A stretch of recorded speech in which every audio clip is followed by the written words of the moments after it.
মুখ্যমন্ত্ৰীৰ মহানুভৱতা। দুৰাৰোগ্য ৰোগত আক্ৰান্ত দুটি শিশুৰ পৰিয়ালক প্ৰদান কৰিলে আৰ্থিক সাহায্য। তেজপুৰ তলগেৰিকী পংকজ মেছ আৰু মৃগাক্ষী মেছৰ 4 বছৰীয়া আৰু 14 বছৰীয়া দুই সন্তান দুৰাৰোগ্য কৰ্কট ৰোগত আক্ৰান্ত হোৱাৰ পিছত সম্প্ৰতি মুম্বাইত উন্নত চিকিৎসা গ্ৰহণ কৰি আছে।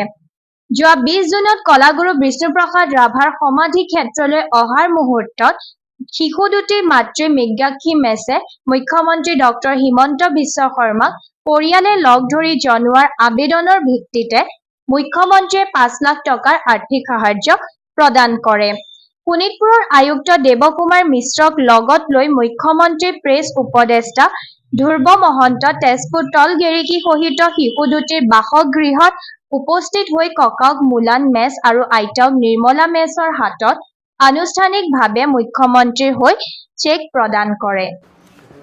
এই তলগেৰিকীৰ পংকজ মেছ আৰু মৃগাক্ষী মেছ তেখেতসকলৰ দুই সন্তান দুৰাৰোগ্য ৰোগত আক্ৰান্ত হৈছিলে, বৈভৱ মেছ আৰু হিয়াশ্ৰী মেছ। এগৰাকীৰ বয়স, ছোৱালীজনীৰ বয়স 14 বছৰ আৰু ল'ৰাটোৰ বয়স 4 বছৰ।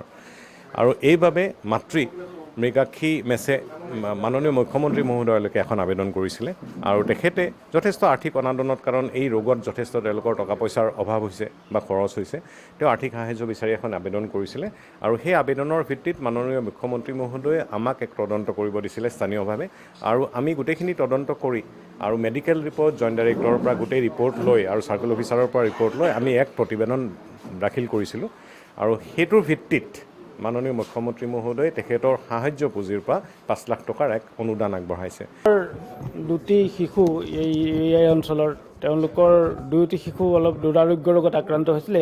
এটা শিশুৰ হৃদযন্ত্ৰজনিত সমস্যা আছিলে। সেই শিশুটোৰ 4 বছৰ বয়সতে অপাৰেশ্যন সম্পন্ন হৈছিলে আৰু তেওঁৰ বৰ্তমান বয়স 6 বছৰ। শিশুটি ইতিমধ্যে সুস্থ হৈছে, কিন্তু তেওঁৰ বায়েক 14 বছৰীয়া, তেওঁৰ আন এক দুৰাৰোগ্য ৰোগ ধৰা পৰিল আৰু তেওঁৰো মুম্বাইতে চিকিৎসা হৈ আছিলে।